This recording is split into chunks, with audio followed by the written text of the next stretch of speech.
அக்கரைப்பக்கம் கலைநகர் பக்கத்து ஏரியில் 4 நாளாக 3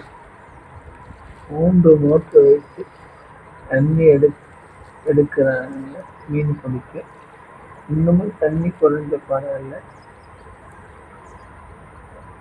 இந்த மீன் பிடிக்கிறதுக்காக வலை வச்சு தேவரான ஒரே மீன் கூட அகப்படல. நடுவுல போய் பிச்சா பிடிச்சில மீன் இல்லையா?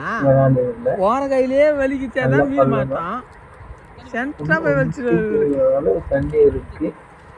அவ்வளோ தண்ணியில ரொம்ப பெரிய அவ்வளோ வந்து 4 நாளாக மோட்டர் விட்டு இப்போதான் வந்து ரொம்ப இன்னைக்கு ஒரு நாள் ஓட்டினாலும் தண்ணி கம்மியாயிடும்.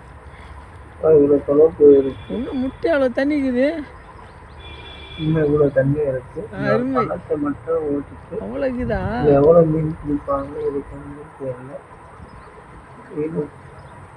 பிடிக்க போறாங்கன்னு தெரியல. அதனால எவ்வளோ மீன் தான் இருக்கு எடுப்போம் பார்ப்போம். 10 வரைக்கும் பிடிக்க வரைக்கும் நான் பார்ப்போம்னு தெரியல. இப்போதைக்கு நாங்கள் பார்த்தோம். அப்புறம் நைட்டு தான் அதிகமாக மீனே பிடிக்க ஆரம்பிக்கிறாங்க. நல்ல தண்ணி இருக்கு. பகலில் நிறைய பேர் வருவாங்க போவாங்கன்ட்டு பகலெல்லாம் வச்சு ஓட்டினாலும் மீன் தண்ணியை வச்சு நைட்டில் எடுத்துட்டு நைட்டில் தான் மீன் பிடிக்கவே ஸ்டார்ட் பண்ணுறவங்க. ஆனால் நைட்டில் மீன் எவ்வளோ கிடைக்கும் தெரியும்.